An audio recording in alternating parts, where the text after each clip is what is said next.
Walk and live. Talk and bumbuckler dead. Boy, have some girl I rather start for your wife or your yard. Them think they mean a lie. Lucky she not stab me with a knife. And some boy, I fuck some ways, girl road. Half them. Hey you guys, welcome back to my channel. So for today's video, we are going to be talking about a specific subject, a sensitive subject that I know no one wants to talk about this. No one in the army wants to address this topic.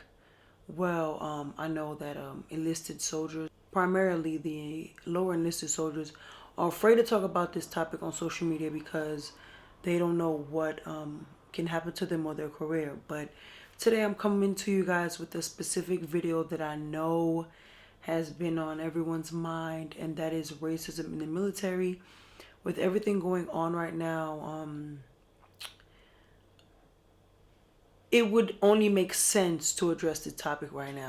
I see that a lot of people are writing on social media about, basically saying, why are soldiers not addressing this topic? Why? And I see some soldiers saying, why is their leadership not addressing this topic? Why do they feel like the military is trying to brush this under the rug?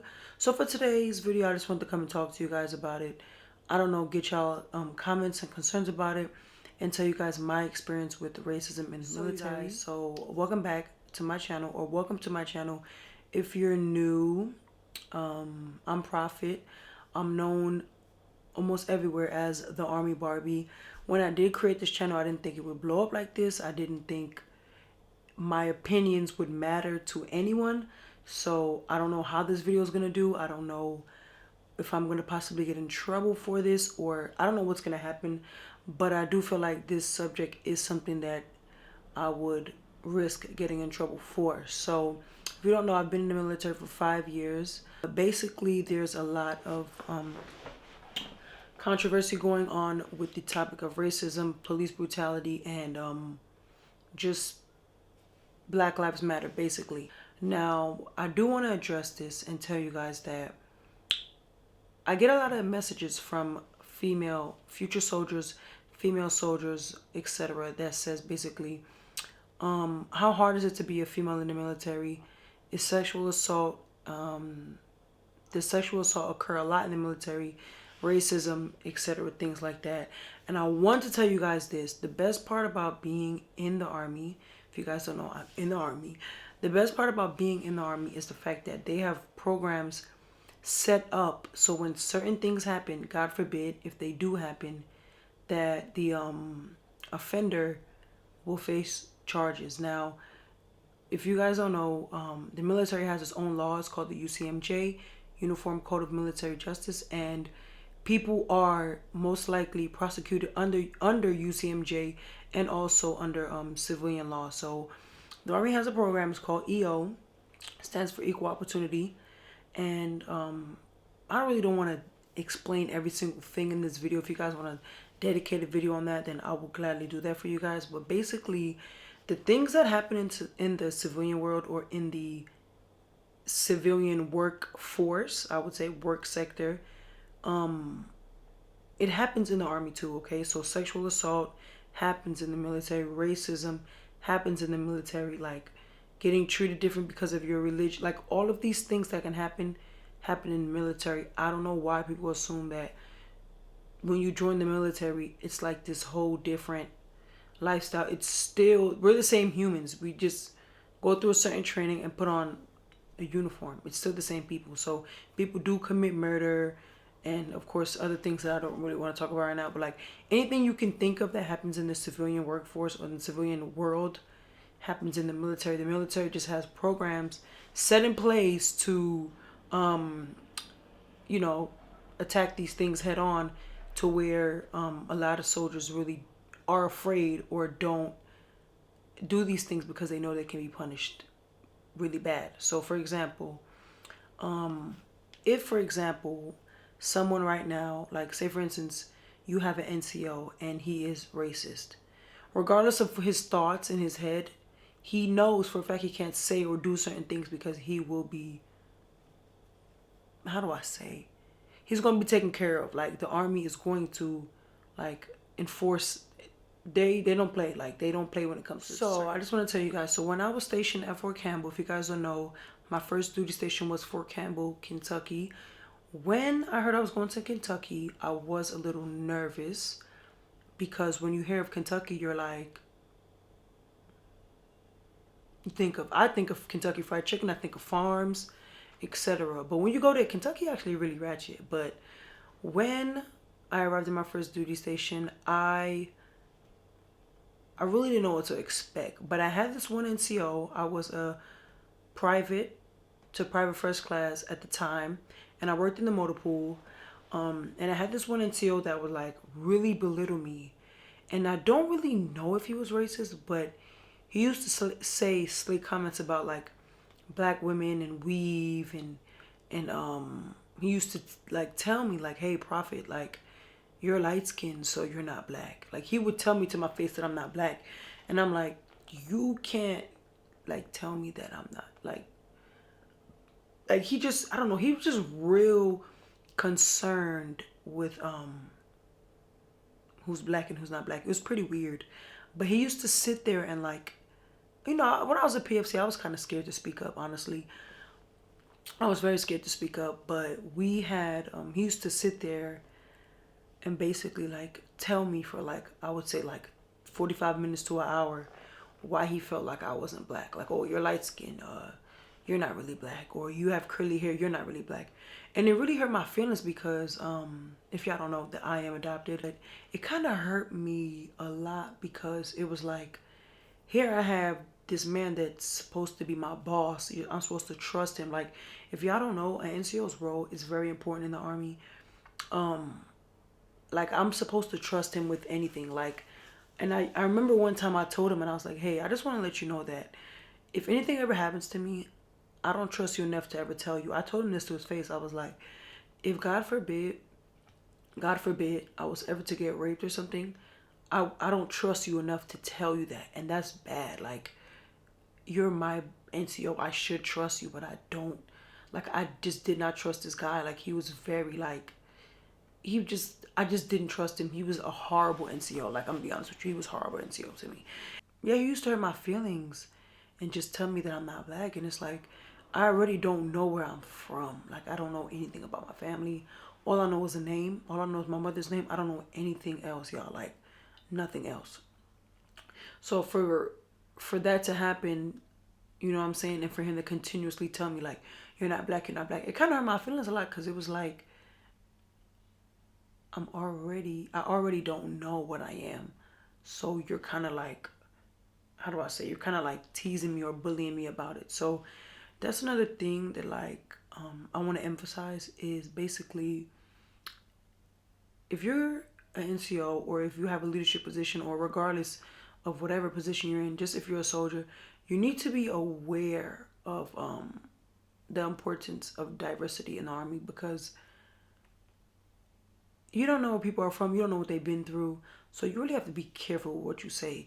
And that is why I really, really like the EO program, because like, if someone says something crazy to you, like, I'm not gonna say it, but if someone says something crazy to you, you won't, like, if you're in the Army, you know what I'm talking about. It's just definitely not okay to say certain things or like to be prejudiced. So I'm going to insert a clip here of a video that went viral of a Sergeant First Class. I don't know his name. I didn't look at his name tape, but of a Sergeant First Class that was basically emotional, and he was saying that he's wondering why all these branches of the military, like how no one has addressed the issue here at hand. So I'm going to insert that clip here. This message is for the U.S. Army, the Navy, Coast Guards, Marines, and the Air Force. We have witnessed the lynching of 2 unarmed black men in the middle of the streets in broad daylight on camera in 2020. You all are supposed to be pillars of this nation, and we have not heard from our leadership. Why have I not heard from my leadership? I know we have policies that we aren't supposed to protest. That is bullshit, and I'm calling it out. You have people of color that make up a large sum of your organizations, and you think they aren't in pain? They are in pain, And you better be ready to deal with it this week. Why have I not heard from my leadership? Y'all need to speak up on the injustices that are happening to the people that look like a large group of the individuals that work for your organizations that are serving in this nation. I want to hear from my leadership. So you guys, I do feel like the leadership should speak up, regardless if you're an NCO, shit, squad leader, platoon sergeant, shit, sergeant major, anyone. I feel like y'all should speak up, because it's like, I know the conversation may seem awkward and uncomfortable, but it's a conversation that needs to be said, like that needs to be had, especially in the Army. African Americans do make up the majority or a good portion of the U.S. Army. So I do understand the political aspect on why if they don't speak up, why they can't speak up. But I feel like it's a conversation that can be had, like that can happen internally. So platoon level, company level, and I'm really surprised that it's been like a week and there has been no conversation about it. But I did have a talk today with my sergeant major, and he said this. He said that he'd been in the Army so long that he's like, you don't even look at color, which is 100% true. Like, you really don't even look at color. Like, regardless if you're black, white, yellow, orange, you're my battle buddy. You get what I'm saying? No matter, I don't know, it's kind of different in the military. So I do know that a lot of lower enlisted believe that. I don't know, it's kind of weird. I'm gonna be honest with y'all, because I've heard this many times. I've heard this when I was E4 and below. I hear it, because I hear soldiers. I hear it. I see it on social media. I have a lot of followers, so I see this. I hear this. But just because you are lower enlisted and you are African American, and a person of a higher rank tells you what to do, and they're Caucasian, doesn't mean they're racist. I see a lot of times people like to confuse rank with, how do I say this? Damn, it's gonna come out crazy. Let me give y'all an example. So like, say for instance, I'm a PV2,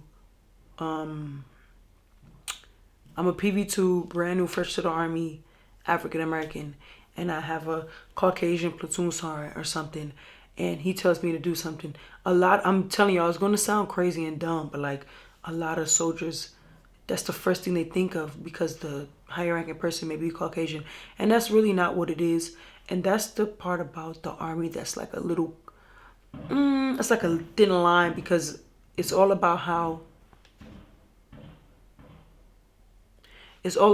things are perceived. So even me as a female, if, say for instance, they're like, okay, we have one spot for, god damn, what y'all doing out there? Say for instance, we have one spot for, shit, let's say recruiter school, and they give it to me over a male. They may just give it to me because I'm the Army Barbie, you get what I'm saying? But the male may perceive it as, oh, she got it because she's a female. So I think, what the fuck? Perception.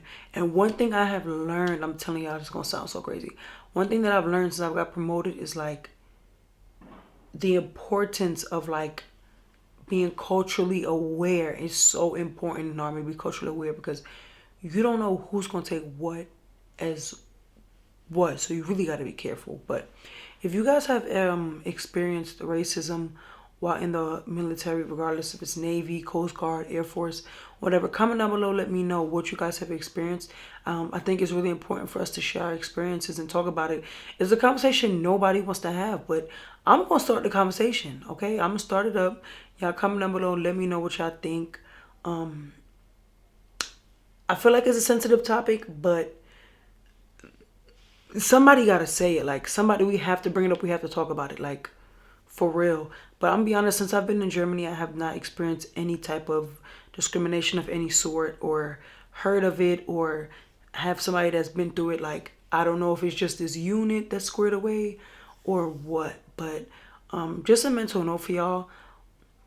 The Army itself as an organization, of course, you know, they have their standards of who they let in. They have their certain filters. You can't have this, you can't have that.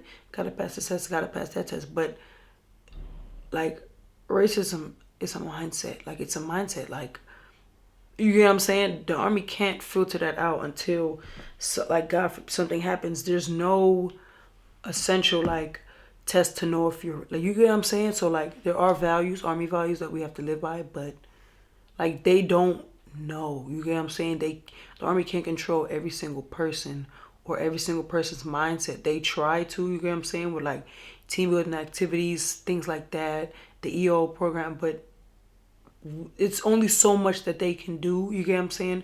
That's why it's important to report things when they happen. But it exists, y'all. To answer y'all question, because y'all keep asking me, it exists, okay? It exists. It's not as bad as the civilian sector, but it exists. It exists everywhere. Sexual assault, all of these things, excuse me, they exist. So I'm just gonna answer it for y'all. Y'all keep asking me, and it's real. It exists. So that is it for today's video. I don't want to keep going into details and stuff and end up crossing a line that I don't need to cross. So if you guys have anything you guys want to add down below, don't be afraid to add down below. I really want to know what you guys, I really want to know what you guys have experienced. I think it'll be a very good topic for us to, you know, talk about. I really think it would be, just to vent. You get what I'm saying? But I love you guys so much, and I'll see you guys in my next video.